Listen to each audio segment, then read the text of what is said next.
drag the X gate into the quantum register, suddenly the the quantum state is flipped. If I delete, it will come back to the initial position, that is 0. In digital electronics, we can provide different kinds of input directly, but in the case of quantum computing, we can't provide data in such a way. Every time the input will be 0, the default input will be 0.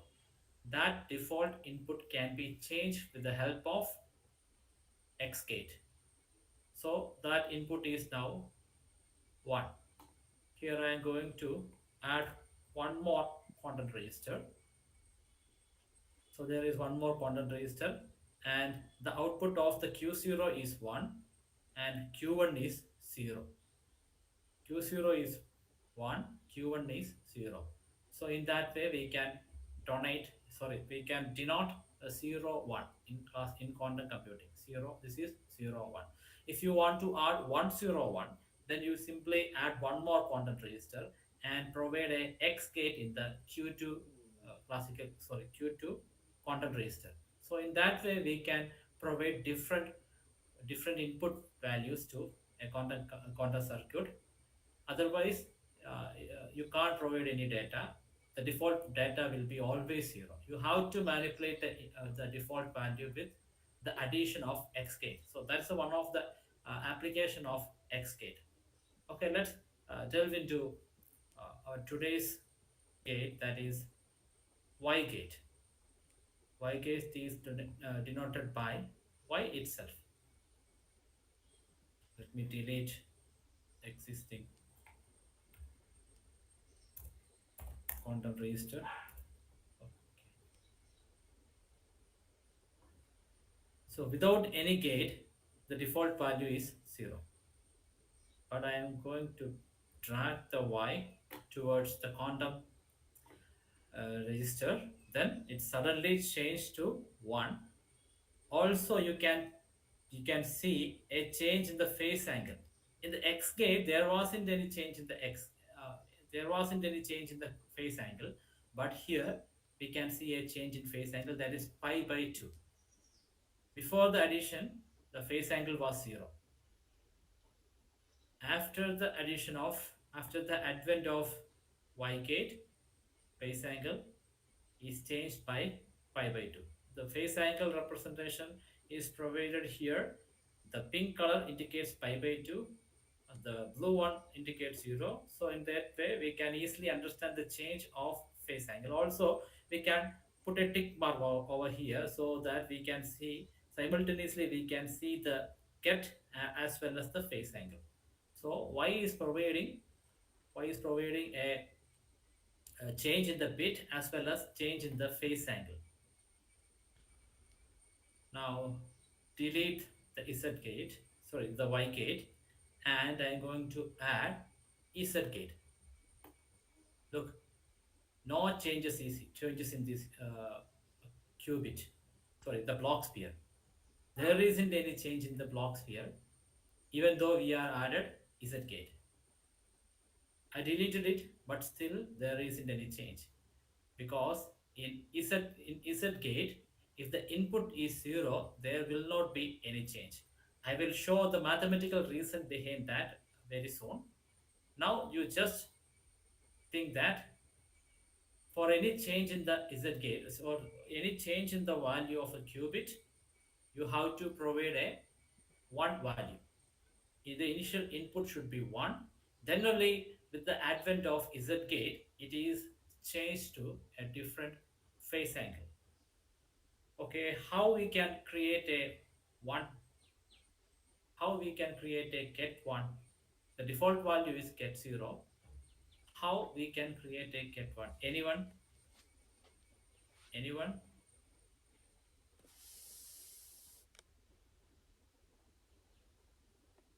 If it is a digital circuit, then we can provide just a 5 volt or a 10 volt to our kit or the breadboard, then it is 1.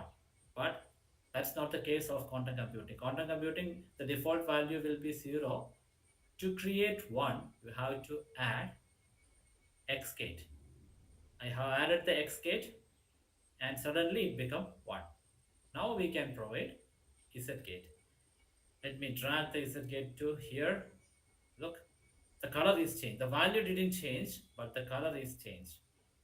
The value still it is 1, but the phase angle is changed by pi. So 180-degree changes happened after the introduction of z gate. And the corresponding Qiskit code can be seen by just changing the assembly language.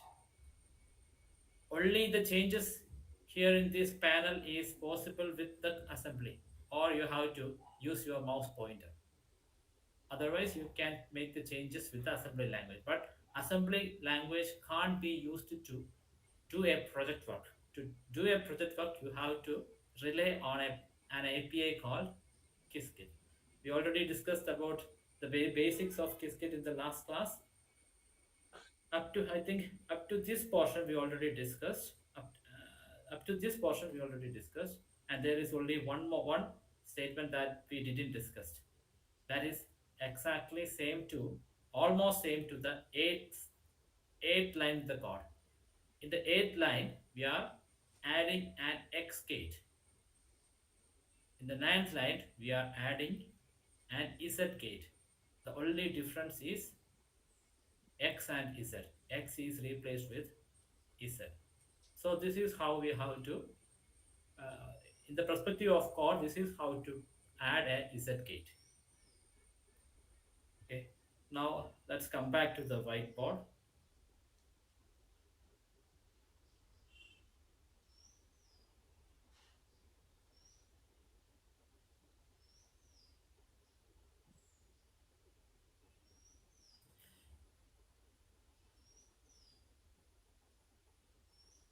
Okay. So z gate is represented with 1, 0, 0, and -1. And we can also find out the solution with pure linear algebra. I'm not going to do the linear algebraic calculation of all the gates, but I'm going to work out, I'm going to write down the solution, the mathematical way in which we are finding the quantum output of a particular gate. Okay, let's do it with x gate. So let me write the matrix representation of the x gate.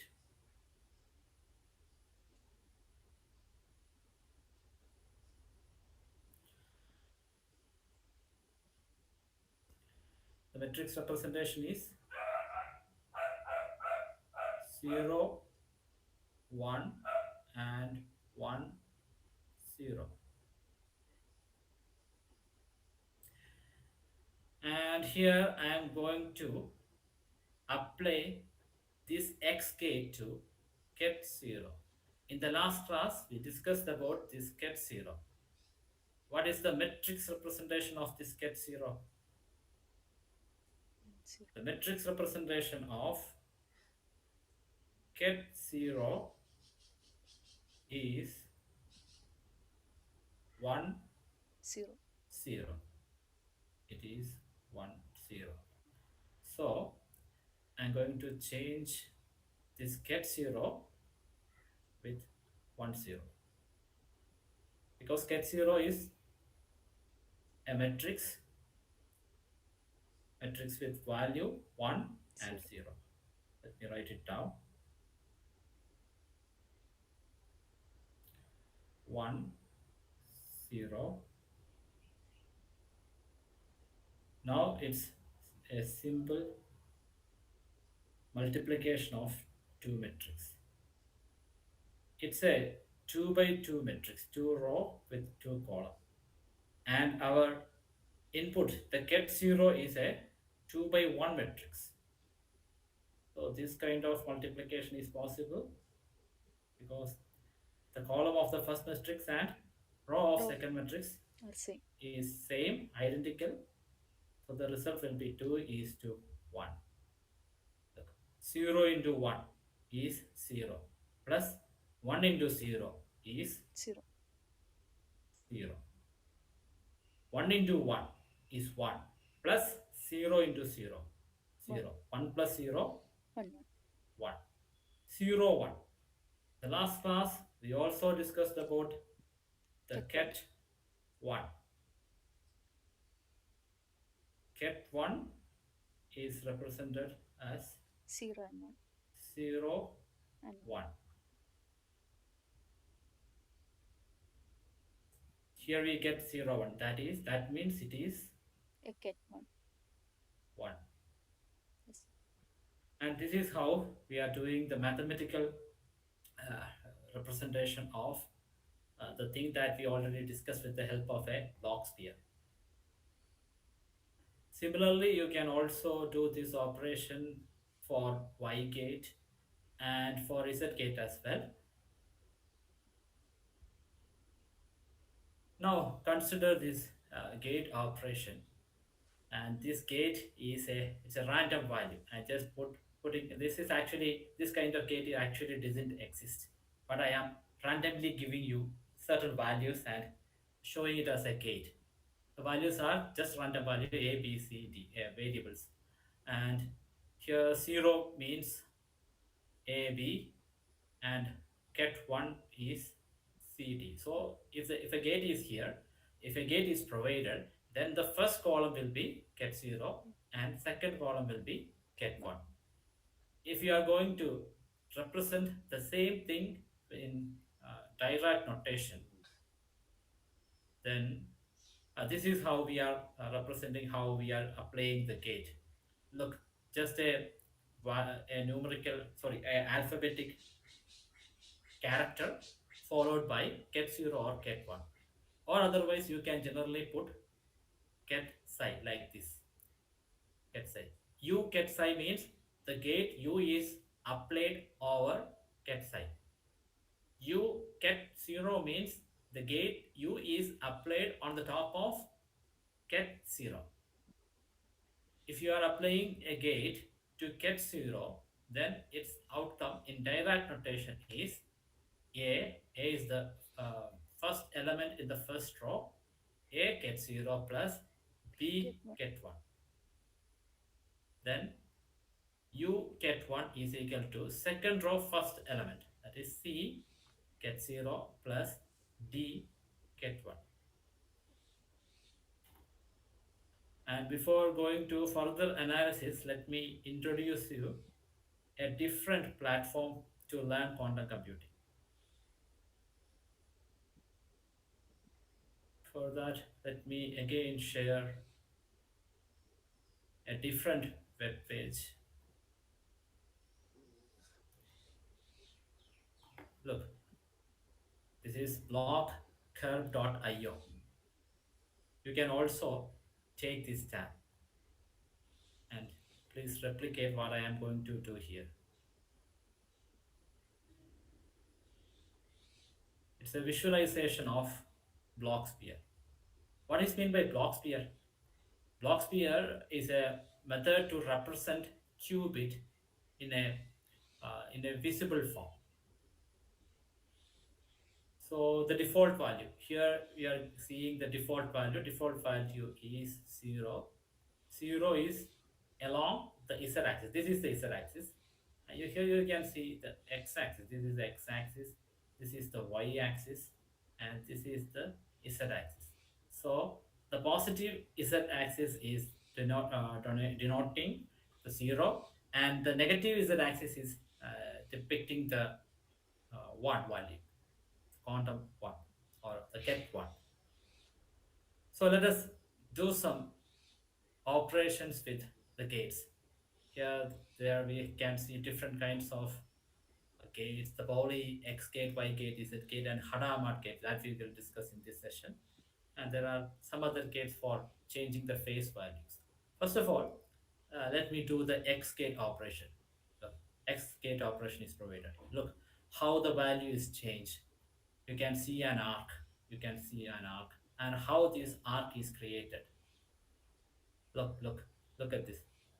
A beautiful diagram, a beautiful mathematical, a graphical representation of X gate. Look, this is the X axis. This is the x-axis, and from here, here was the zero. Here was the zero. That value is changed along the x-axis. Look, this is the x-axis. Value is changed along the x-axis, and it reached 1. It reached 1. So it is changing along x-axis. If you are applying Pauli X gate, then the change is happening along the x-axis. Okay, now try for y. Y-axis, look, the zero, that particular vector is changed along the y-axis. To understand that, let's change the qubit. Look, the value is changed along the y-axis. This is y-axis, and it is changed along the y-axis. So that's the reason why we are calling it as y gate. Y gate. In the case of y gate, the phase angle is also changing. The phase angle is changing, and the bit is also changing. Now let's try Z gate. Z gate. Look, not change in Z gate. If the input is 0, not change in Z gate. What's the reason? Here, can you see the Z axis? No. Here, can you see the Z axis? Yes, the negative part is visible. The positive part is actually along our vector. Our vector is exactly along the positive Z axis. So it is along the Z axis. Then how